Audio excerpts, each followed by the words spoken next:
একটা সরকার কতটা অপদার্থ, কতটা জনবিচ্ছিন্ন, কতটা উদ্ধত হইলে বর্তমান অন্তর্বর্তীকালীন সরকারের মতো হইতে পারে, সেটা নিয়ে একটা বিরাট গবেষণা হইতে পারে।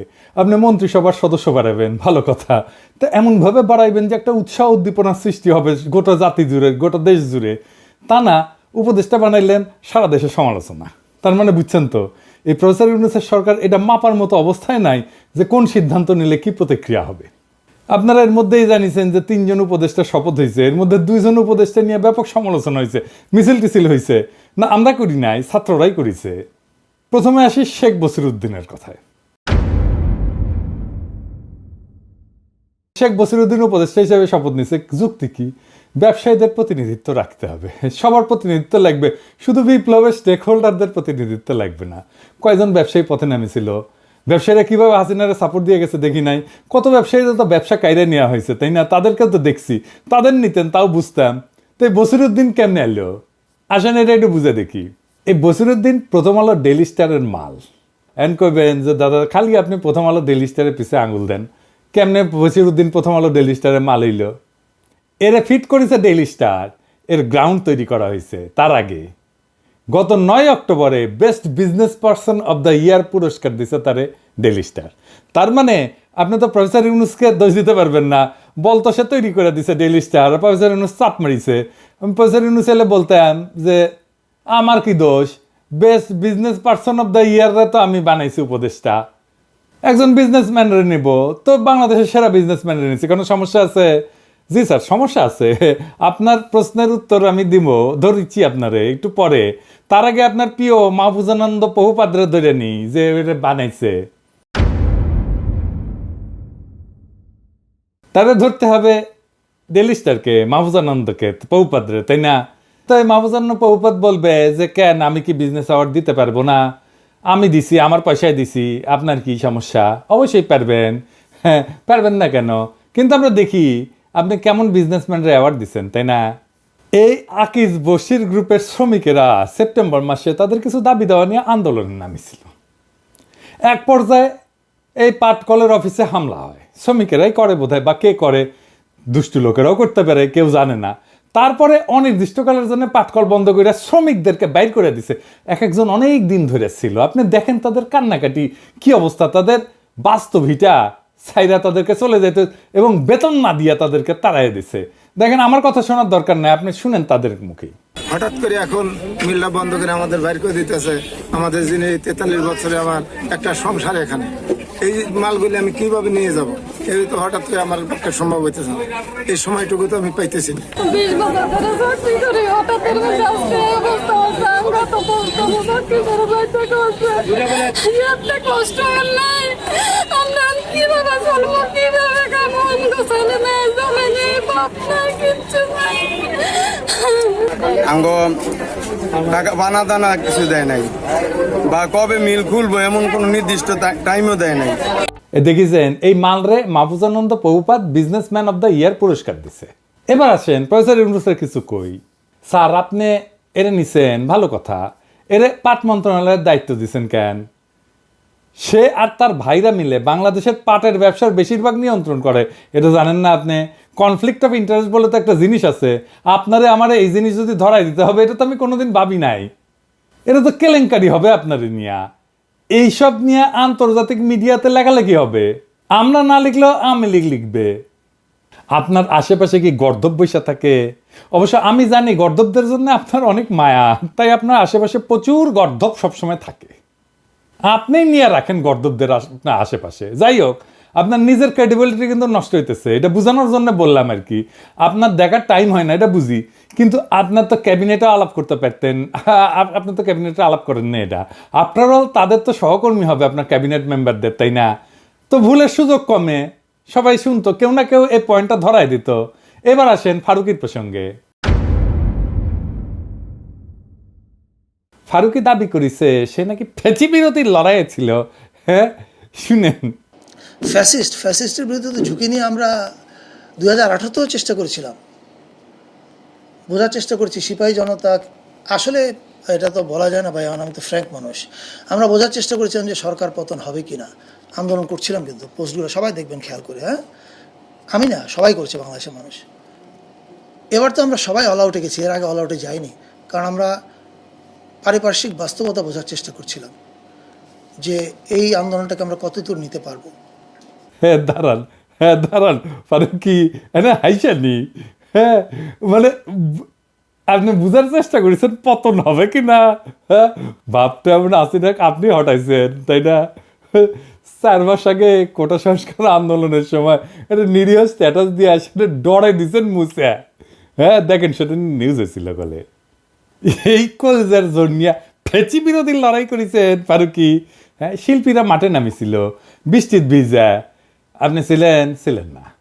দেখেন কারা কারা ছিল: মামুনুর রশিদ, মোশাররফ করিম, আজমেরি হক বাঁধন, সাবিলা নূর, আশফাক নিপুণ, নুরুল আলম আতিক, অমিতাভ রেজা, পিপলুয়ার খান, শিবু কুমার শীল, রেদওয়ান রনি, জাকিয়াবাড়ি মমো, সিয়াম আহমেদ, সোহেল মণ্ডল সহ আরো অনেক তারকা। আপনি কুটি, আপনার তো নাই এটি।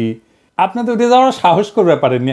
এখন কবেন জ্বর ছিল, অমুক ছিল, তমুক ছিল, শরীর খারাপ ছিল, ওই উঠে গেছিলাম, এই সমস্ত করবেন। যাই কন বৃষ্টির ভিজে ভিজে আপনার কলিগরাই কাজ করেছে, আপনি তো করেন নাই। মামুনুর রশিদও ছিল পাক্কা আওয়ামী লীগের মাল, তাও তো ছিল একদিনের জন্য হলে তো মাঠে নামিয়েছিলেন উনি, তাই না। ডিম খেয়েছেন কয়েকদিন আগে উনি, সেই 2013-15 সালের স্ট্যাটাস দেখবার করছেন। তবে এটা ছাপাই দিছে সে, দেখি এনে ছাপাই দিছে কি শুনি, তার লেখা থেকেই দেখি লিখিচ্ছে, ফ্যাসিবাদের কালে যেহেতু দেশেই থাকতে হইছে, ফলে আমাদের বেঁচে থাকা ছিল বড় কৌতুকময়। সৌভাগ্য হোক দুর্ভাগ্য হোক, রাডারের নিচে থাকার কারণে নানা কায়দা কানুন করে বেঁচে থাকতে হইতো। সরকারের সমালোচনা করে একটা পোস্ট দিলে 3টা পোস্ট দিতে হইতো প্রশংসা করে। আবার সমালোচনারও কিছু প্যাটার্ন আছে, প্রধানমন্ত্রীকে বাইরে রেখে অন্যদের সমালোচনা করতে হইতো। তারপর ধরেন আপনার সিনেমা আটকে যাবে, যেটা আটকানোই অন্যায়, সেই সিনেমা ছাড়ানোর জন্য তদবির করবেন এবং ছাড়ানোর পরে ধন্যবাদ দেবেন। নানাবিধ কৌতুকময় ছিল এই জীবন। ভালো অনেস্ট কনফেশন, এটা আমি পছন্দ করি। তো আপনি তো এই কাম করেছেন তাই না। তা এই কাম করেছেন, বিপ্লবী শাস্তে যান কেন? বিপ্লবীদের ইনকা করে লিখতে হয় না, বিপ্লবীরা মাথা দিয়া পাহাড় সরায় দেয়। তারপরে লিখেছেন ওরাও জানে, মানে আওয়ামী লীগ সম্পর্কে করছে, ওরাও জানে ওদের লুটপাট, টেন্ডার বাণিজ্য, চুরি চামারি, ব্যবসা কোনো কিছুর সাথে আমাদের কোনো সম্পর্ক নাই। আপনার কোনো চুরি চামারির সাথে সম্পর্ক নাই, কিন্তু ববিরা প্রশংসা করতে হয় কেন? কেন বলতে হয়? ইস্যু অনেকগুলা, ববিরা প্রশংসা করে আরো পোস্ট দিচ্ছেন, কিন্তু আমি দেখাইলাম না কেন, কারণ কি? ববিরা তালাইতে হইতো কেন? আপনার ববির কাছে যাইতে হইতো কেন? সম্পর্ক নাই বললেই হলো। মাইনে নিলাম যে আপনি ডরে একটা সমালোচনা করে লিখলে 3টা প্রশংসা করে লিখতে হইতো, তাহলে 32 নম্বর নিয়ে কাইন্দা বুক ভাসালেন কেন? কেন রে ঠিকঠাক করে দেওয়ার পক্ষে ওকালতি করলেন? উত্তর আছে ফারুকি। যাই হোক, এবার আসেন ফারুকিরা কেন উপদেষ্টা বানানো হইলো সেটা একটু দেখি। সংস্কৃতি মন্ত্রণালয় তো প্রায়োরিটি মন্ত্রণালয় না, তাই না? মানে এটা না থাকলেই বা কি, কিছু যায় আসে না, তাই না? তাও সেখানে পূর্ণ উপদেষ্টা দেওয়ার প্রয়োজন কেন পড়লো? আপনারা আগেই দেখেছেন যে এই যে বসিরউদ্দিন ডেইলি স্টার গ্রুপের তৈরি করা মাল, ফারুকিও তাই। ফারুকি প্রথম আলো কোটায় এসেছে, বাঙ্গুয়ালিদের যে রসুনগুলো আছে না, এটার গোয়া কলে একটাই, বুঝাও। এইটা আমার ক্ষুদ্র ভাতারা বের করছে আসিফ নজরুলের স্ট্যাটাস থেকে। প্রথম আলো, মোস্তফা সরোয়ার ফারুকি একই সাথে আসিফ নজরুলের প্রিয়। নাটক কম করো প্রিয়। প্রথম আলো, ডেইলি স্টার, ইলিয়াস আর আমার দ্বিমুখী আক্রমণে প্রায় পর্যদস্ত হইয়া গেল। তখন খোদ প্রফেসর ইউনুসের পেশ সচিবকে নামাইলো। আমি কলে এটা বলছিলাম যে খোদ প্রফেসর ইউনুস প্রথম আলোরে বাঁচাইতে নামে আসবে। সে প্রেস সচিব যারে আমি গণশত্রু কইছি, সে তার চাকরি বিধি ভঙ্গ কইরা প্রথম আলোর নির্লজ্জ দালালি করলো। পাবলিকের ক্রিটিসিজমে বিপর্যস্ত হইয়া প্রথম আলো ডেইলি স্টার ঠিক করলো তারা দিলেন 2 লোকরে ঢুকাইবে উপদেষ্টা পরিষদে। কেন? শুধু প্রথম আলো ডেইলি স্টারে বাঁচাবার লাগা না, আরো বড় উদ্দেশ্য আছে।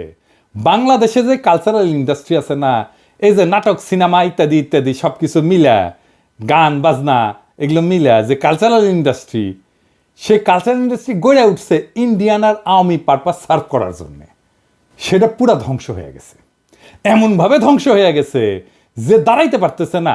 ইভেন এই নটনটিরা নাটক টাটক করতে পারতেছে না, অভিনয় করতে পারতেছে না, দাঁড়াইলে ডিম খায়, নাটক শেষ করতে পারে না, মাঝে বন্ধ করে দিতে হয়। শিল্পীরা অভিনয় করতে পারতেছে না, তো মারা পড়বে তো এরা খাইতে না পেয়া। তার সাথে ইন্ডিয়া তার গুরুত্বপূর্ণ একটা স্ট্র্যাটেজিক অ্যাসেট হারাবে। তাই ফারুকিকে সেট করা হয়েছে এই ইন্ডিয়ান স্ট্র্যাটেজিক অ্যাসেট যেন রক্ষা পায়। দেখেন ফারুকির নিয়োগে গর্ত থেকে গলা তুলছে সে চঞ্চল চৌধুরী, দেখেছেন? অভিনন্দন জানাইতেছে, মুন্নি শাহ অভিনন্দন জানাইতেছে। তার মানে কার লাভ হয়েছে? কে উৎসাহিত হয়েছে, বুঝছেন তো? এ এখন ইন্ডিয়ান এই অ্যাসেটটারে রক্ষা করবে। এই ফারুকি যাবে এখন প্রথম আলোতে, দেখবেন।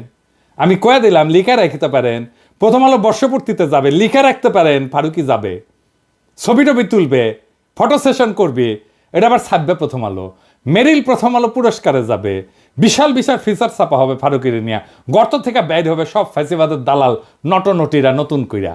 ওই যে আরেক জামিলকে দিছে না শিল্পকলায়, তো কিছু তো আগাইতে পারে নাই, তাই নতুন মাল আনিছে প্রথম আলো আর আসিফ নজরুল। আর ফারুকের মিশন হইতেছে ভাঙ্গা যাওয়া ইন্ডিয়ান কালচারাল ইন্ডাস্ট্রিকে দাঁড় করানো। এরপরের পিঠে চেয়ে পায় শট করে ঢুকে যাবে আপা।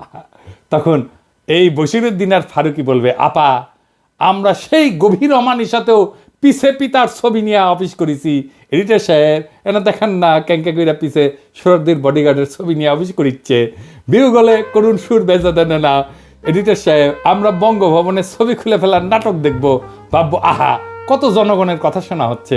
এই ফাঁকে ফারুকি 32 নম্বরের সংস্কার সেরে ফেলবে, দেখবেন 32 নম্বরের কাজ করিচ্ছে, পরিষ্কার হচ্ছে, সবকিছু নতুন করে পরিষ্কার হচ্ছে, লোকজন বসিচ্ছে ওর মধ্যে, দেখবেন। কেন 32 নম্বরের যে ট্রাস্ট ছিল, যে ট্রাস্টের খরচায় চলতো, যে ট্রাস্টের আয় দিয়া চলতো, সেই ট্রাস্টের হিসাবপত্র এইটা কেন অডিট করা হইতেছে না? কে কে দিছে ওইখানে টাকা? হাসিনা যেগুলো থেকে মাল টাল খাইতো না, সেগুলোর সেই মালগুলারে কিছু টাকা দিতে বলতো ওই ট্রাস্টে, এই জাদুঘর ট্রাস্টে। তাই কারা কারা ওইখানে দিছে ওইটা অডিট করতে হবে। তারপরে একদিন কোনো এক প্রভাতে বাকশালীদের নতুন পিতা ট্রাম্পুর কাঁধেন চেপে চট করে হাসিনা ঢুকে গেলে ফারুকি ইভাঙ্কার সামনে গিয়া বলবে, আপা তোমার আব্বুরে আমি একটু আব্বু ডাকি। হিন্দুত্ববাদী ইন্ডিয়ান লেসপেন্সার ফারুকি চোখের পলক হইয়া যাবে ওয়েস্টার্ন লেসপেন্সার। এইভাবে ইন্ডিয়ার ওয়েস্টের যৌথ প্রযোজনায় বাঙ্গুল্যান্ডের ইসলাম কোম্পানির মিশন চলতে থাকবে। আবার ফারুকির বাচ্চা কাচ্চাদের টাইম গড়াবে, ফারুকির বাচ্চা কাচ্চারাও বিপদে পইরা কান্দিবে, আর আমাদের দরিদ্র জনগোষ্ঠীর পোলা মাইয়ারা আবার রক্ত দিয়া মুক্ত করবে দেশ। রক্ত দেওয়ার হিম্মত না হইলেও আবার দেশের মাথায় গিয়া বসবে বাঙ্গু এলিটেরা। এই চক্কর থেকে আমাদের মুক্তি নাই যদি না বাঙ্গু এলিটদের এই রাজপ্রাসাদগুলোরে জ্বালায় দিতে না পারেন। আপনাদের পোলা মাইয়াদের শিখাইবেন প্রথম রাতেই আনন্দ উৎসবে নাম এইটা ক্ষমতার দখল নিতে হবে। শুধু গণভবন না, বঙ্গভবনেরও দখল নিতে হবে। ক্ষমতা বসাইবেন দরিদ্র মানুষরে, নিজেরা বসবেন ক্ষমতায়। যতদিন গরিব মানুষের সরকার প্রতিষ্ঠা না হবে ততদিন আমাদের